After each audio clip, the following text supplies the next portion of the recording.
Mike.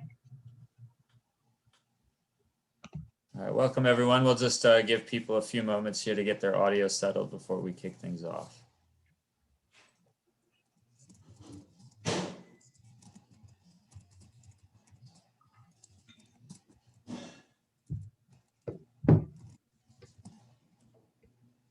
All right, 50 seems like a good threshold. So I'll make sure I type this out for people coming in a bit later, but welcome to today's user group meeting.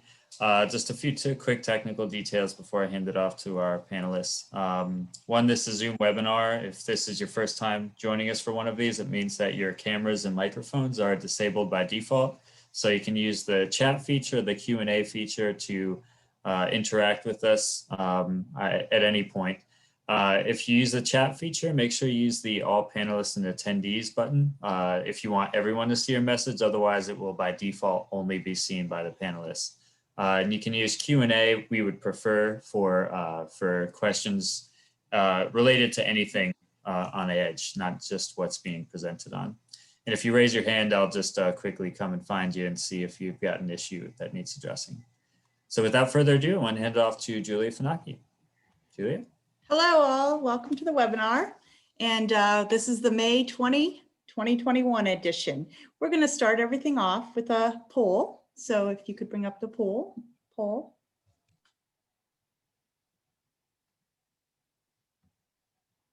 All right, we have two questions for you. The first is, what segment do you represent? And the second, is this your first user group? And then that's followed by, are you an Edge subscriber? Please take a couple of minutes just to answer the questions. And it looks like great, you guys are doing great. Lots and lots of answers coming in. A couple more seconds.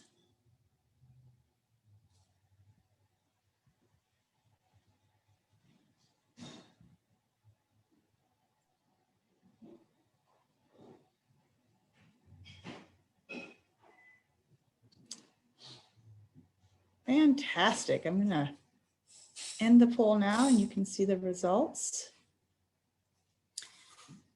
So a whopping almost 85% of you are institutional staff, 13% from an evaluation service, and we've got 2 of you from government agency. Welcome, we're glad you're here.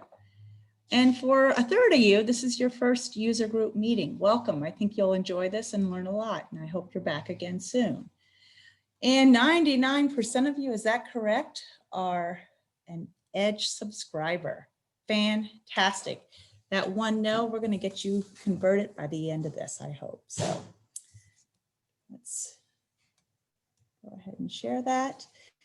You can take a look at that for yourself, and then we will start the next poll.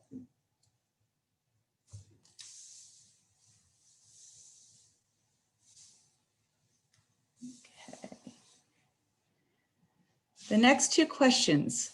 1, are you using the bookmark function in Edge? And 2, do you read the Edge alerts in Edge? Give you a couple of seconds to answer that.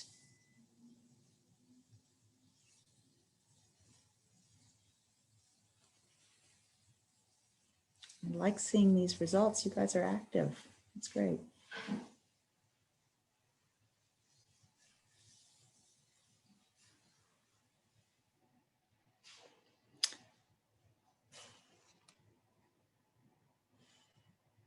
All right, we have just about the same number answering this time. So let's share these results. Are you using the bookmark function in Edge? 29% of you said yes, 45% said no, and 26%, so over a quarter of you said, I have no idea what you are talking about. And we'll just address that in a second here. And then the other question is, do you read the Edge alerts in Edge? 48% or nearly half said yes, 28% said no, and 24% said, I have no idea what you are talking about. Okay, let's talk about this. If you go into Edge, you'll see that if you go into the home page, there is a user guide. If you click on the user guide, and scroll down to the fourth item down. It's how to use the bookmarks. There's an entire tutorial on that.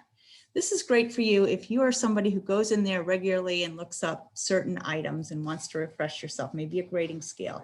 You can bookmark those so you can get back to them easily and quickly.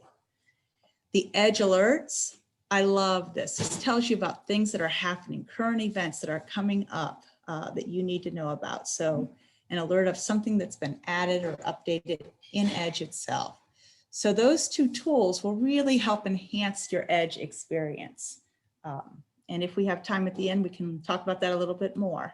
But let's keep moving.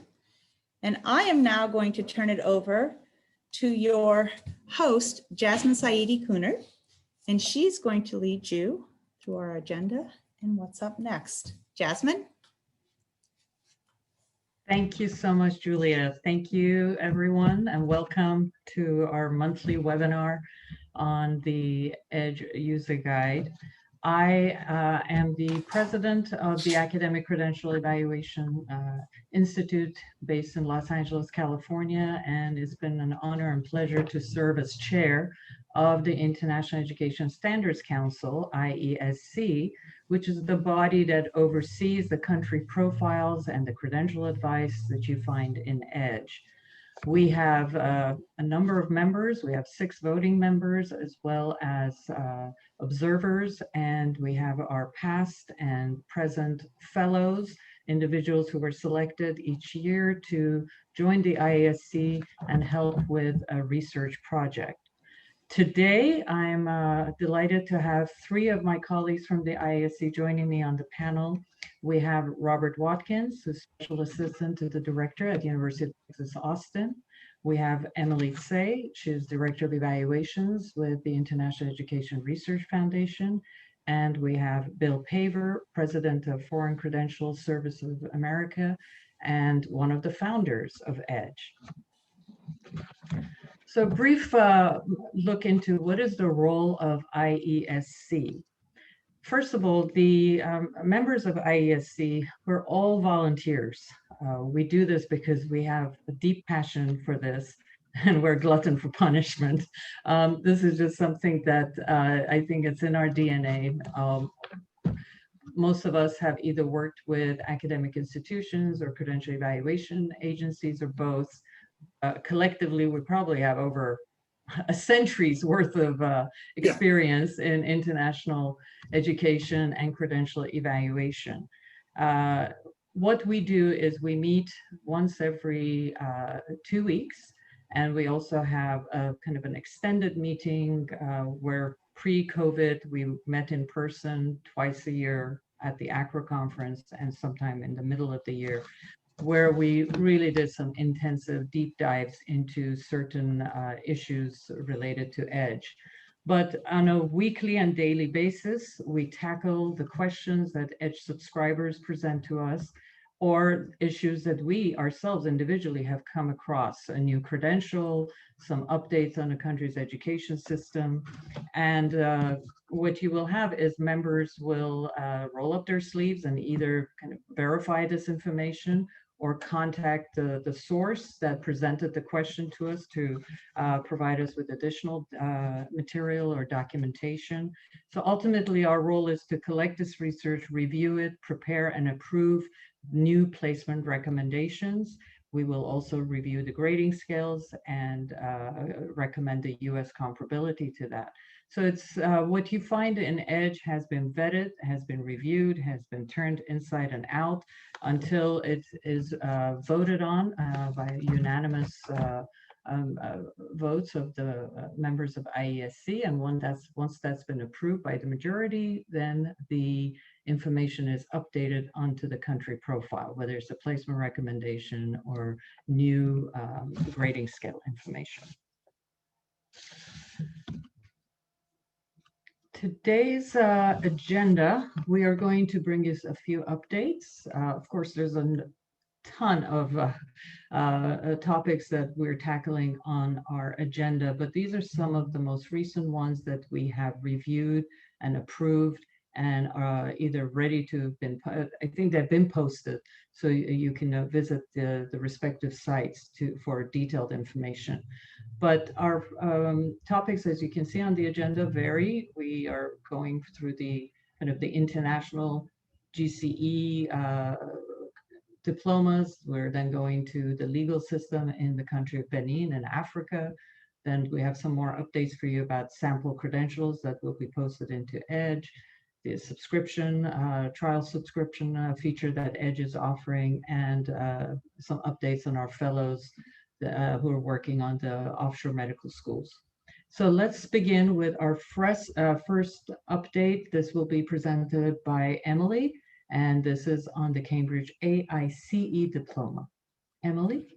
Hello, good morning, good afternoon, and maybe even good evening. The first credential we'll be talking about is the Cambridge AICE Diploma, which stands for Advanced International Certificate of Education. It was recently discovered that this was not featured in EDGE, and it was brought forward to the IESC group. This is slightly tricky because although it is awarded by a UK examination board and it is based on the British system of education, it is most commonly found in high schools outside the UK that offer its curriculum. But nevertheless, we felt it should be included and can be found under the UK in EDGE. It's awarded by specifically Cambridge Assessment International Education, formerly known as Cambridge International Education, or CIE. And it's actually a group award consisting of a number of A-levels and AS level subject passes spread out over a number of required subject areas. A minimum of 7 credits are required, A-level passes being worth 2 credits each, and AS levels being worth 1 credit each. So they need to span certain, sorry, I'm still on ACE. They need to cover certain subject areas, including math and sciences, languages, and arts and humanities. So we do have that up now in EDGE, and we say that it should be treated in the same way as you would treat individual A-level and AS level subject passes. So now on to ICE. Thank you.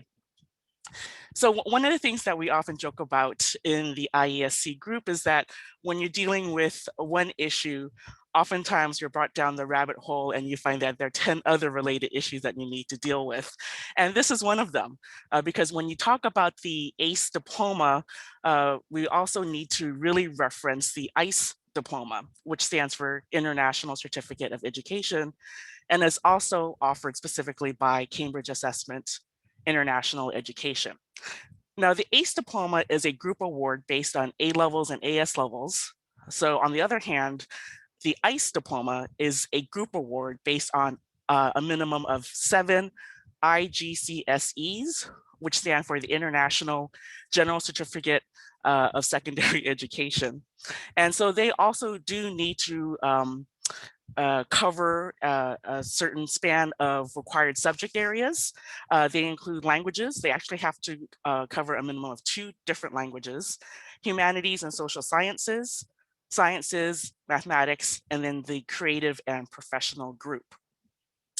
So this is based on the international GCSEs, which really are similar in scope and level to the domestic GCSEs, but like ACE, these are more commonly found in international high schools outside the UK. And we would say that they should be treated similarly to the individual IGCSEs and GCSEs. Right now, this has been drafted and is pending voting, but will be soon included in EDGE as well. So that's ICE. And then next, we realized while we do have the GCSEs featured in EDGE, we technically don't have the international version featured. So we have a write-up presented here as well. So like the others, they are offered at international high schools, primarily outside the UK. And again, it's the international version of the General Certificate of Secondary Education, which is represents mainly the completion of high school, or typically accumulation of 11 years of elementary and secondary school. The International General Certificate of Secondary Education is offered by 3 boards currently: Pearson, of course, Cambridge Assessment International Education, and Oxford International AQA, which has recently come on to the scene. And so again, you would treat these similarly to the domestic GCSEs. They are commonly referred to as the international GCSEs for short. And one last note, one should be aware that when you're talking about the acronym specifically IGCSEs, that refers specifically to the version offered by Cambridge Assessment International Education, as they were the ones to first establish and award the international version in the late 1980s. And that's it. Thank you. Thanks, Emily. Before we move to the next item, there was a question in the chat that is relevant to what you just presented, Emily. The attendee is asking, how will we be able to find a grading scale for these? Will they be in every country that this test can be found? So these tests are standardized and come out of the 3 examination boards. If we're talking about the IGCSEs, the 3 examination boards that we mentioned that are based in the UK. So the grading scale is standard throughout, and usually the information is on the back of the certificate, and you can also find additional information on the board websites. But it's pretty standardized, so it will not vary by country.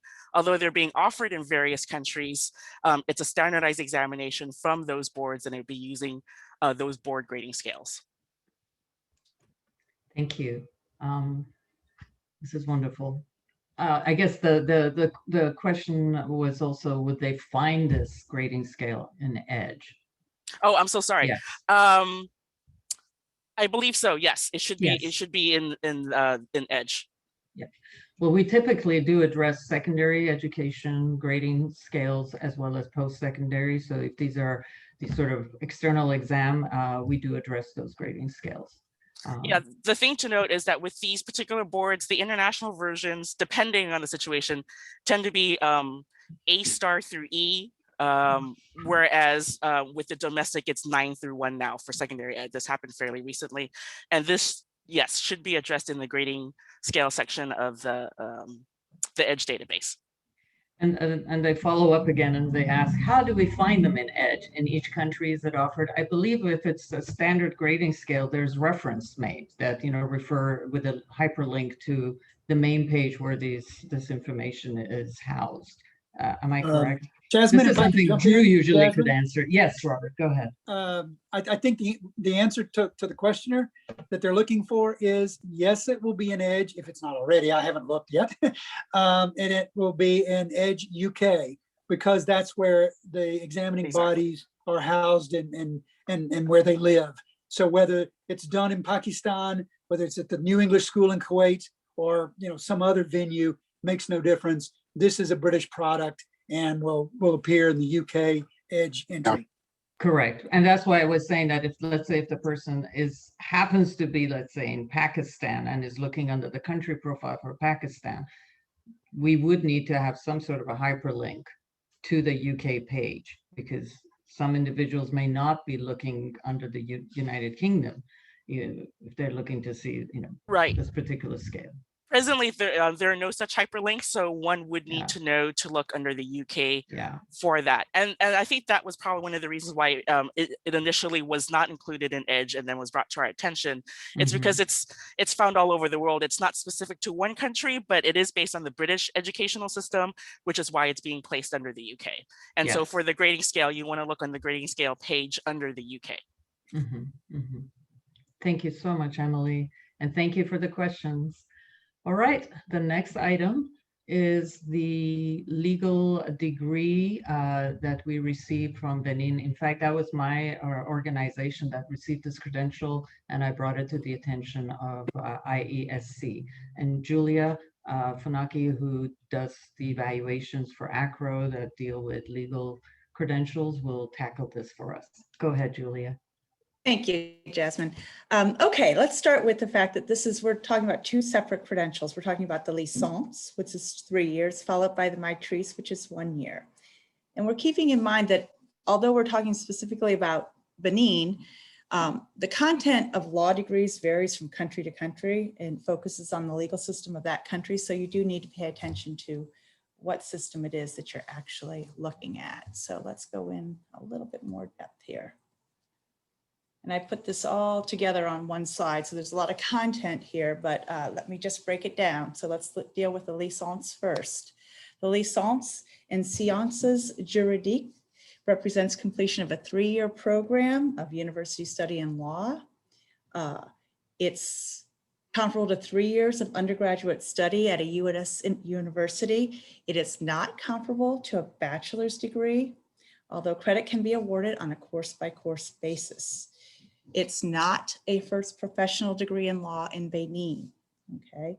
In order to practice law in Benin, the holder of a licence must complete education in law and then additionally complete the first year of the master, also called the M1, and some institutions also issue the maîtrise, and that's what we'll look at next. So it's this maîtrise that is that first professional degree in law.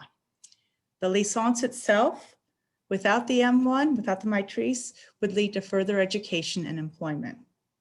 Again, that further education could be that additional year resulting in the maîtrise in sciences juridiques, and that is a 1-year program. It is also the first year of the M1 once again. This is comparable to a bachelor's degree in the United States, but in a field of study, law, that's not offered in the United States at this level as a bachelor's degree. Once again, the content varies, so you have to pay attention to that and look into that. And especially if you are looking at law coursework, you would need to go through this thoroughly. And it leads to either further education, legal practice training, and or the requirements for professional practice of law in Benin. I don't know if there are any questions on that. Thank you, Julia. No, that's helpful because when this credential came my way, first thing I did was I looked under Edge Benin, and the credential that we had received was the maîtrise, and I could not find that under the country profile.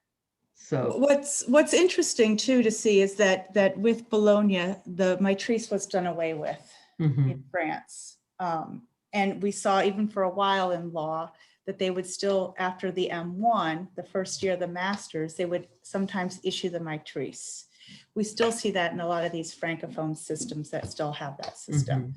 So that's why we see it here. No, this is great. Thank you.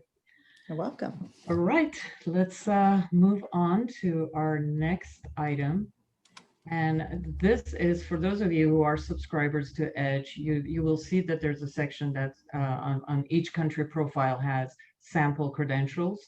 This is a very dynamic page. We are continuously adding credentials to it, but I want to give you an update as to this kind of a new push that we have towards this, and my colleague Bill Paver will bring you up to date on this. Bill? Hi.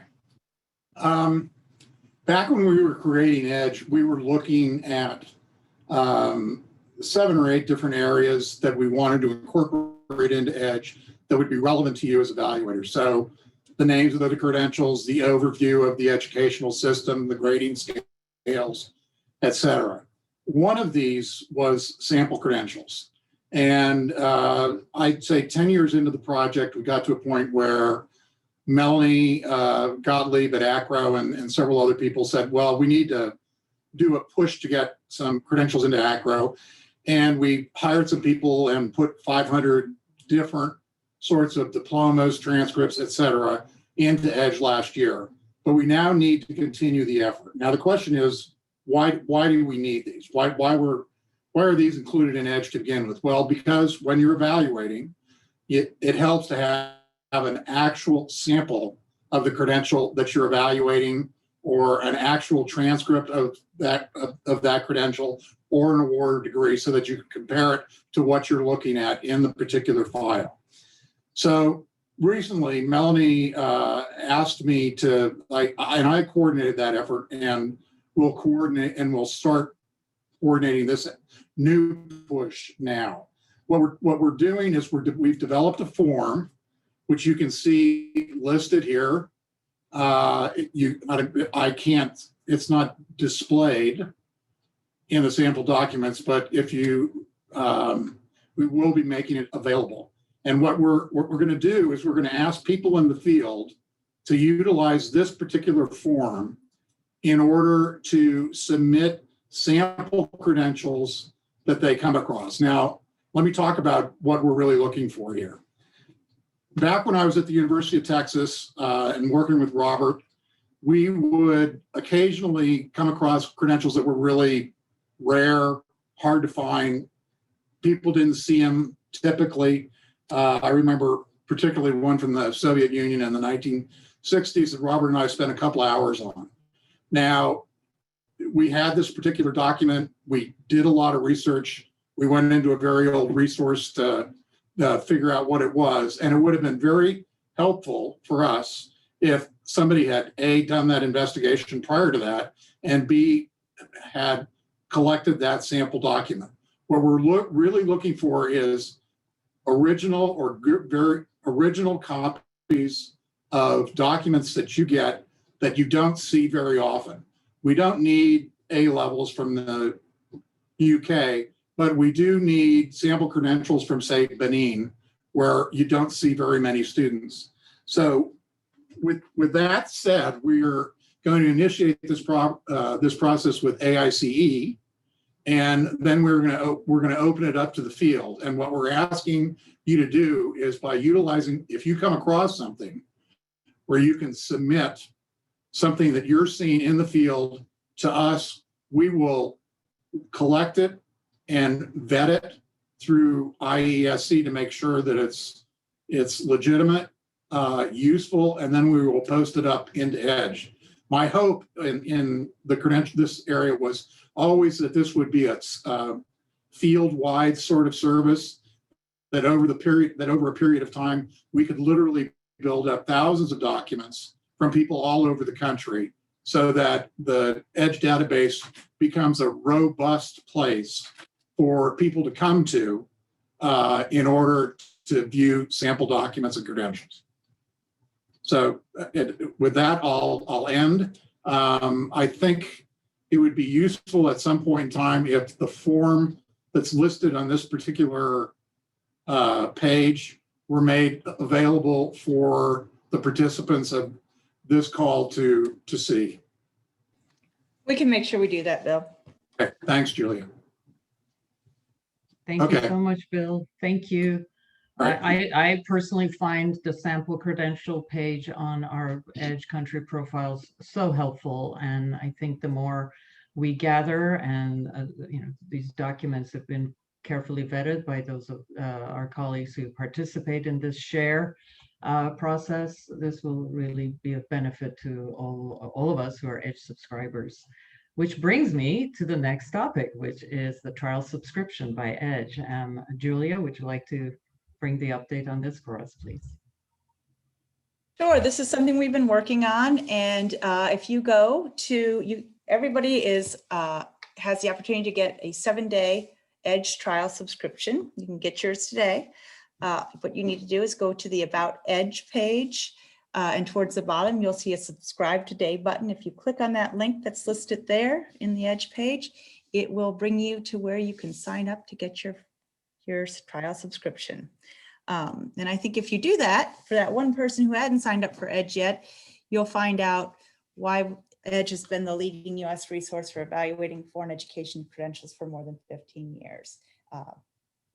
And we want everybody to try it, because we know if you try it, you're probably going to like it and you're going to become a permanent subscriber. So do so today. Thank you. Thanks, Julia.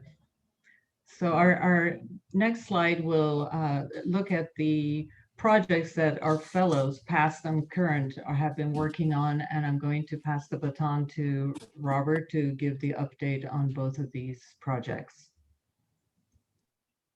Sure, thanks, Jasmine. Basically, one of the things that, earlier we talked to you about, or Jasmine mentioned to you, the concept of the fellows, and you saw their pictures and so forth. This is part of an ongoing ACRO effort to increase professional development for the field, particularly for the many ACRO members. Those of us that are a little older and grew up in the field and the profession well remember the times that we had opportunities to do research and other professional development activities that largely has gone by the wayside, mostly because they were involved with print publications, which as the century turned, we found was not necessarily a great business model. And also funding sources dried up, especially when it came from the government. ACRO International in the last several years has begun a concerted effort to increase those professional development opportunities. And one of them is to be involved with the IESC as a fellow, and about an 18-month involvement or term, if you will. And what these individuals do is they get to sit in those meetings that Jasmine described to you. So they're in on the calls. They do not have to participate because we sometimes, get pretty down in the weeds. But the idea is for them to sort of absorb that and be part of that and to hear it. And then secondly, they're given a project to research over that 18-month period. And at the end of their term, they will then present at the ACRO annual meeting what they have found, and they will produce a white paper that will ultimately go on to the IESC page. And so what we did this last time annual meeting, which was all virtual, if you'll recall, was to have a presentation by the outgoing fellows. They were Rosalie Hancock of Bellevue College and Loida Utley of A&M Corpus Christi. And it was on Caribbean offshore medical schools. And what they basically did was to list those schools, to talk about accreditation and recognition and that sort of thing. The white paper is not posted up yet, but it will be, I understand, sometime during the month of June, so that you'll be able to read that on the IESC page. You'll be able to see that. Some other, and we also did a few other presentations. One was Updating Edge, was the profile of Macedonia by Alex Popovsky of the Credential Service Ucredo, who did a marvelous job on enhancing the Edge Macedonia entry, and did a great presentation at the annual meeting as well. And with that, I'll give it back to Jasmine. Thank you so much, Robert. I think we're also excited to see the finished results. Really excited about the work that Alex Popovsky has done on Macedonia with Robert as his, I guess, moderator. So thank you for that also, Robert. And the product that I'm most looking forward to as well is the offshore medical schools in the Caribbean. This is going to be a comprehensive list, information about accreditation, just a terrific job that our two fellows have done. So really excited about these two products that are going to be shared with all of you very soon. Jasmine, can I jump in again and just yes. say that presentation was marvelous. You have until the end of the month, 31 May, if you were an attendee of the ACRO annual meeting, to pull that PowerPoint and so forth, and pull that and have that for your own library source. And let me tell you something, I was totally blown away. Not because I wasn't sure that they could handle it. It was because it was such a controversial topic.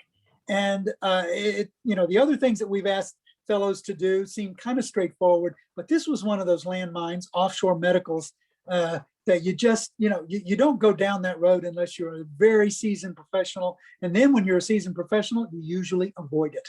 So I was completely blown away with the magnificent job that Loida and Rosalie did on that. Yeah, I completely echo that, Robert. I think in terms of even a professional presentation, this should be a must-see for anyone who wants to prepare for our upcoming webinar.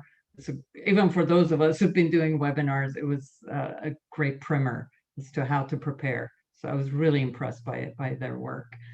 All right, I think we are now at the most exciting part of our webinar presentation, which, oh no, we still have a little bit more before we get to the Q&A. This is the connecting with colleagues. Julia, would you like to? Yes. And I would add one more thing to what Robert just said, that all the ACRO presentations, not just the white paper, which is phenomenal, but all the presentations that were done at the annual meeting are available for you until May 31st. So if you don't have anything planned this weekend or anything in your Netflix queue, go back to the ACRO annual meeting.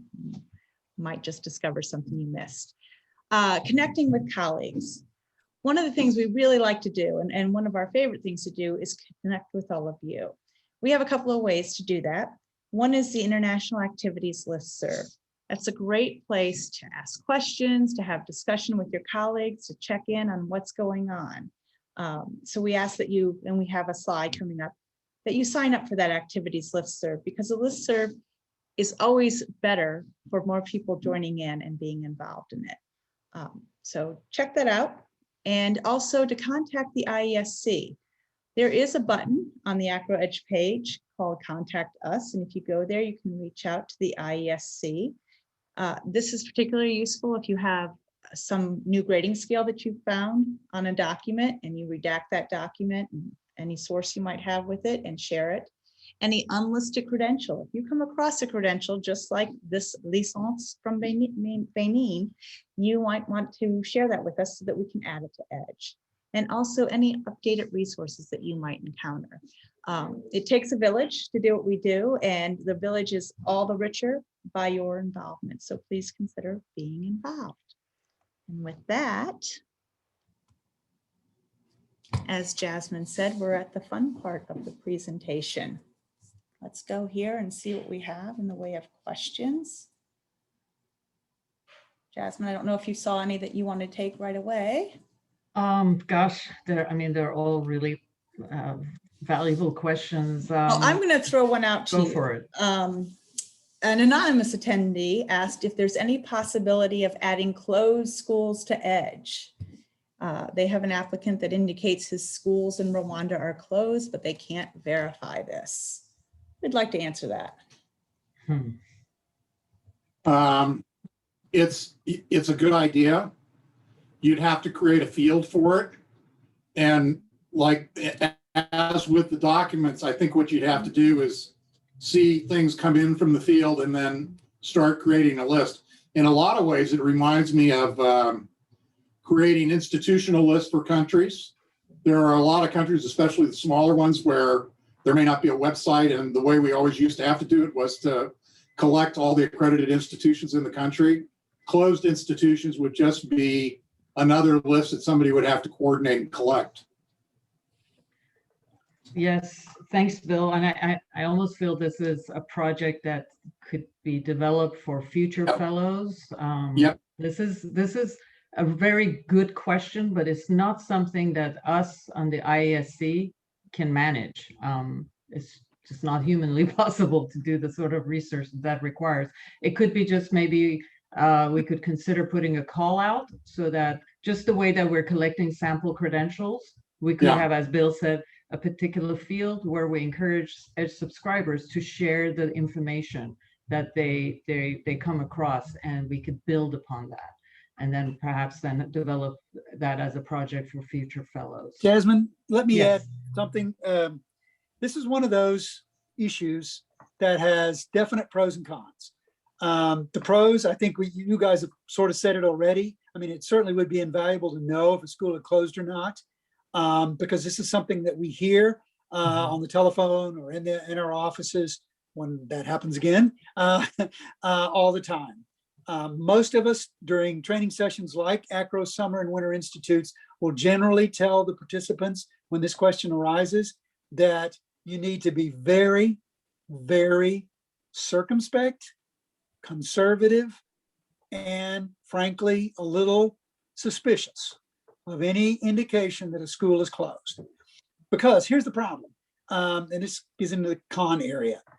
Schools may close, but then they may reopen. What are they closed for? Have they been destroyed in a war? Of course, there was a Rwandan genocide in a war that was involved, but my gosh, that's been 25 years ago. And so, obviously things have changed. So the question really is it true that it's closed? Number one. Number two, how long will it be closed? And where do the records go when a school is closed? Often those records go to some central repository, like a Ministry of Education, where They have the original documentation. It's just that the school doesn't have it anymore, but somebody else does, either at a provincial level, a state level, or a national level. And while EDGE is dynamic, and that's the beauty of EDGE, that we can change things quickly when circumstances change. At the same time, this was one of those, it's a little fraught with danger. And one of the reasons why we did away with the listing of individual institutions in EDGE entries, because the things change so much. Schools change their names, schools close, schools open, so forth and so on. Take Turkey, for example. Since the 2015 coup, private institutions have been closing by the scads because Erdogan has been closing them because he can't control them with the federal government money anymore. He can control the publics, but he can't control the privates. So they can, academic freedom is a little more buoyant there than he likes, and so he closes them and so on. How long will that last? We don't know. So I think we have to be very circumspect about this particular issue. Certainly something to think about, but we need to be very careful about how we approach it. That's a great point, Robert. And just to add to what you said was, we hear this a lot, particularly now because of the COVID pandemic. Many applicants contact us that their institution is closed, that they're not issuing any documents and so forth. One of the things that we do is we just go online and look at their website. And what I found is that the universities may be closed for in-class instruction, but their administrative offices are still open. And on some websites, I've even found that they have made provisions for electronic or digital document transmissions. So we share that with the applicants. So we advise them that your institution is technically closed for in-class instruction, online instruction is being offered, but your administrative offices are open and you can get academic documents. So it does require us as evaluators to do a little bit of the footwork to double check the statements being presented to us by the students or the applicants. And I encourage you to do that. But in some instances, the schools could be closed. And as Robert said, they may reopen. There's a lot of information one can find if you just dedicate some time on doing some internet research. We found that on a number of institutions in Africa that closed, reopened, and closed. We find newspaper articles that further clarify, their closures. So it does require, rolling up the sleeves and diving into the research part. It's interesting because this really goes to the heart of one of the major components of EDGE, which and of the processes we engage in to evaluate a document or evaluate an applicant. You have to determine whether or not the institution they attended is accredited. One of the subset of questions of that is the institution closed, or was it closed in the period in which the person is submitting, a document saying they were there? All right, is it legitimate? The other thing is there are major resources, and Robert, you could probably talk about this better than I, like the World Education Handbook and some other places where you need to go to determine whether or not the institution you're looking at is accredited. EDGE has moved from lists more to internet sites that list all the accredited institutions in the country in some cases. And the fourth thing that comes to mind is there's 240 countries in EDGE, and the bottom 140 don't send that many students to the United States, like under 2 or 3%. Information on them is sometimes hard to find. Information on accredited schools in those countries is sometimes hard to find.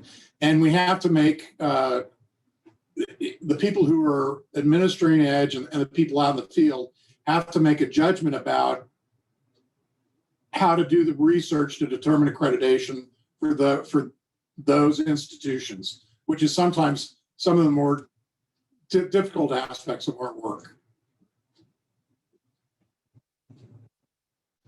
Very good point. Thanks, Bill. Very good point about the accreditation verification.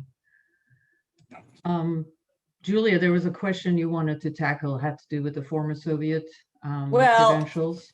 Yes, I'm actually going to toss it over probably Bill and Robert's way. But the question is, could somebody possibly summarize in a few words why some degrees from former Soviet countries, for example, the 5-year diploma of higher education from Belarus, that seem comparable to other degrees, for example, the 5-year specialist diploma from Russia or Ukraine, only warrant a bachelor's degree equivalency, while the degrees that they seem similar to warrant a master's degree equivalency? I'll be glad to jump on that, Julia. Great. Let's see what you say, Robert. All right. Yes. Now, I don't know about, actually, I can answer in a few questions, in a few words. And the answer is, we're not done yet. That's the facetious answer, and I apologize for that to our questioner. There's a real bottom line answer here. And number one is that we rolled out EDGE rapidly, okay, some 15, 16 years ago.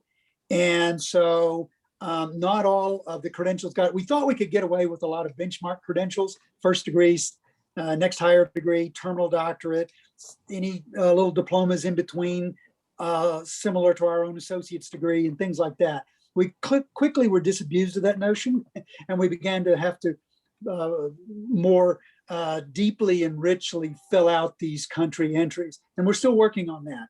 One of the things we have not done, and in fact, as we said last user group meeting, we've assigned this issue to the newest fellows, IESC fellows, and that is to go systematically through the 49 signatory countries of the Bologna process, the European higher education area, and find out which ones in there have the Bologna compliant degrees and which do not. Because let me tell you, my friends, there's a lot in there that don't. And I'm afraid to tell you that a lot of them tend to be the former Soviet republics. Now, I'll finish by simply saying one of the things we decided on an IESC at some point early on, as we were grappling with Bologna compliant degrees and ECTS and their comparabilities, was what to do with the pre-Bologna degrees versus the Bologna compliant degrees afterwards. Now, you draw the line of when the higher education law in that particular country was passed that created the new degree structure. And it was variously, depends on the country. France was 2003, 2004, Spain was 08, 09. And you went from licenciado, that was maybe 5 years, to suddenly a 4-year bachelor master concept, 1-year master concept. Okay, what we decided was that pre-Bologna degrees might be different in their credential advice than what we ultimately determined would be the case with subsequent Bologna compliant degrees, particularly the advanced degrees. So we might feel that former Soviet Republic higher degree of 300 ECTS or more might be a US master's degree, but that the first one with no ECTS, that was a long degree, 4.5, 5 years, would still be a bachelor's degree as a first degree that was awarded in that country at that time. And I know that most of these countries, when they restructured for Bologna, they made it legally the same pre-Bologna as Bologna, but you know, that's what's going on in country. That's not what the IESC or US credential evaluators have to do. And we don't mind on the IESC if we decide to be different than our approach to pre-Bologna degrees and Bologna compliant degrees. With that, I'll stop. Robert, do you think that maybe this is the person asking this question is really talking about the Jasmine corollary issue? And in fact, they are, and I didn't use the term because I didn't want to embarrass our good friend and colleague, Jasmine, but let's just go ahead and do it. And okay. I think this was something that you and I came across a long time ago. And it's not just the Soviet Union, it's the Soviet Union pattern countries too, because I think the first time this came up was with the Czech Republic, a 5-year engineering credential from a Czech Republic from an older applicant. And the issue was whether or not to call it a master's degree. And at that point in time, there really was sort of a division of opinion really among the IESC about what it was. Some people wanted to call it a bachelor's degree. Some people wanted to call it a master's degree. Obviously, the Czech engineer wanted us to call it a master's degree. And Bologna sort of is like just an adaptation of an educational system after years and years and years of people in Soviet pattern countries doing 5-year credentials. So you've got historically those 5-year credentials to deal with. And now you've got a shift in the system where you're going to still see those credentials, but increasingly you're going to see the Bologna style credential, which is also going to be 5 years, but we're going to call it a master's.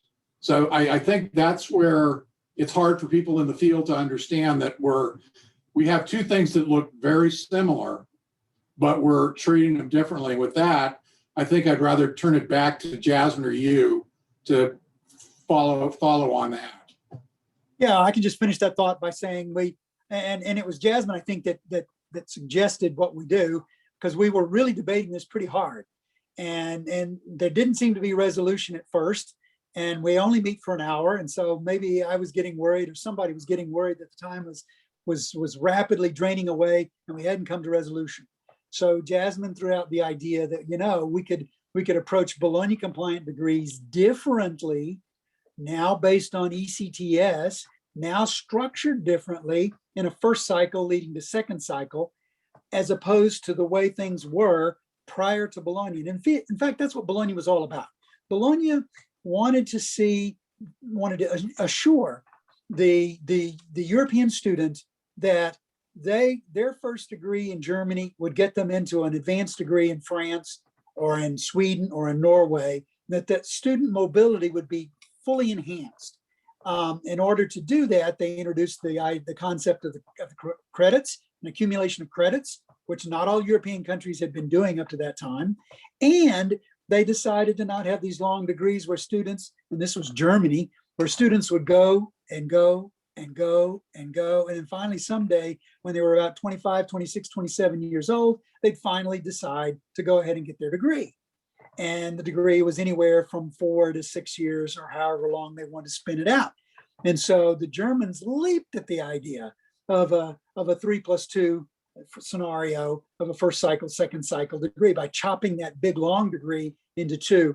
And what was Jasmine's idea, that we could approach the new scheme of degrees in a way that was different from the way we felt about that earlier pre-Bologna setup, and not be necessarily inconsistent. There would be some logic to what we were doing.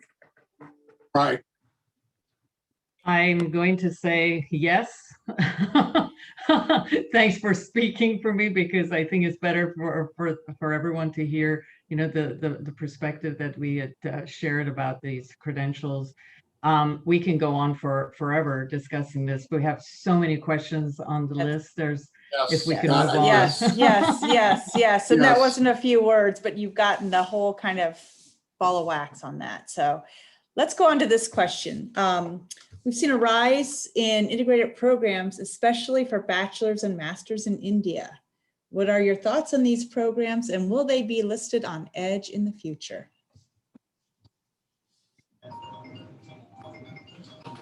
If I'm going to jump in, and I believe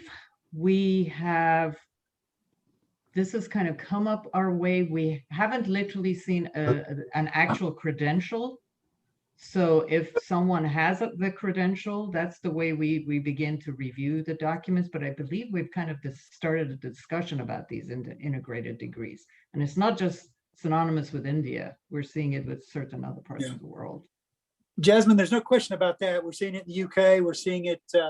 One of the things at UT Austin, we will waive the TOEFL or IELTS for applicants who have a bachelor's degree from the UK or the US, but not a master's degree. And so you get an integrated master's degree from the UK and there's no bachelor's, and the computer system does not automatically waive the TOEFL for this person. And I have to go in manually and deal with these. But the bottom line here is they're beginning to show up all over. And my real quick answer to this question is it's real simple. They're not changing the degree structure. They're changing the way you get there. They're changing the way that the pathway traditionally has been followed. So if there's no bachelor's degree, who cares? There's still an Indian master's, and you do with the Indian master's what you've always done with the Indian master's, right? If it's a master of engineering, you're going to consider that comparable to a U.S. master's degree. It doesn't matter that there's no bachelor's degree. You're just going to go ahead and deal with it as an Indian master's and therefore a U.S. master's. If it's a Master of Arts, Science, or Commerce that comes at the end of a 3-2 pathway, then you're going to treat that master's degree in a different sort of way. In Edge, we say it's a bachelor's degree. All right. So it doesn't matter that they're integrating these things. It doesn't matter that it might take less years, maybe 4 instead of 5. It doesn't matter. Remember, the system is what's important. And when the system's important, the degree that's awarded within the system is what it always is. It has its same value. The only thing that's changed is the pathway to that award or that credential. Okay, thank you. We have another question. This has been upvoted 4 times, so let's address it. One of the things I struggle with when evaluating transcripts is figuring out the credit level and how it transfers to the US or ECTS system. Is that information available on Edge? And if so, where? We thought Yes, about in it. the Bologna process entry, it's right there. Go to the section on the Bologna process, and it'll be explained. I'm trying to remember if it's in the overview or on the grading page, but we certainly talk about the idea that the ECTS US Carnegie semester hour ratio is 2-to-1. 2 ECTS equal 1 semester hour, and that's based on a simple set of numbers. A full load under ECTS for a year is 60. In the United States, traditionally it's 30. And there you have it, 2-to-1. So I will also mention this again too, as we get towards the end here, when we talk about the online courses, because we go through this really in depth and a real discussion of this in a lot of those online courses, particularly with the Bologna course.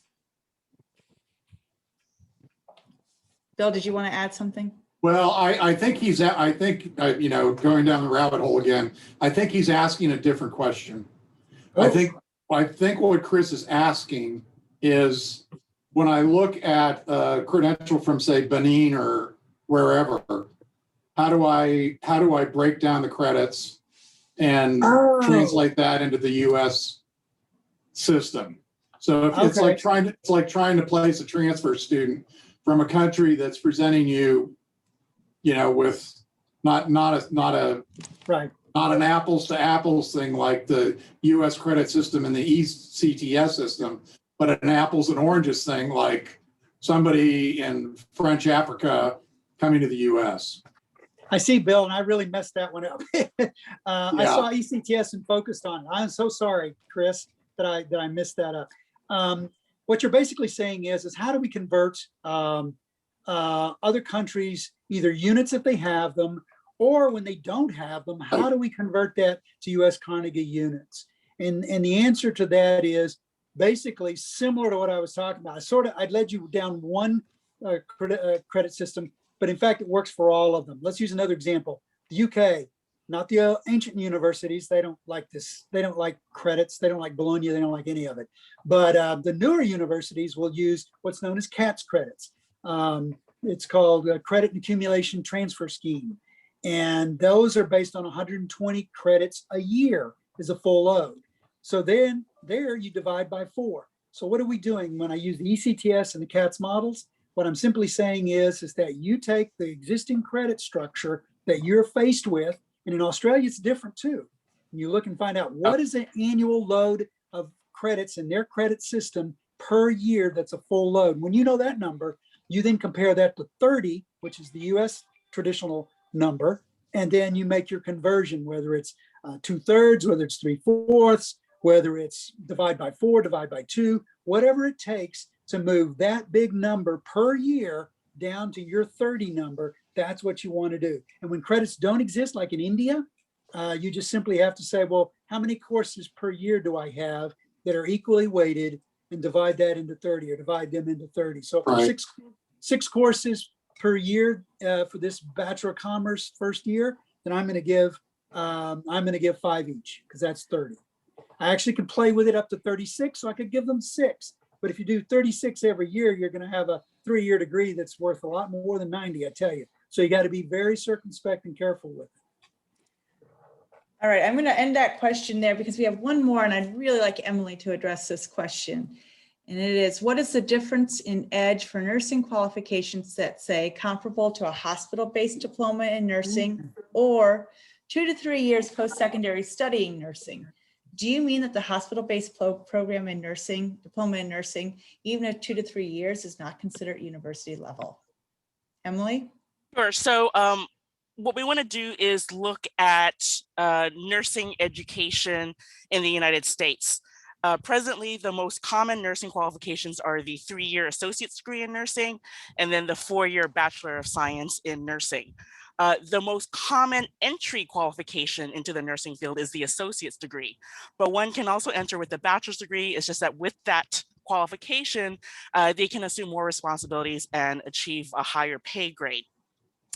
But back in the day of our parents, grandparents, etc., the most common entry credential in nursing in the United States was the 2 to 3 year hospital-based diploma in nursing. And what is that?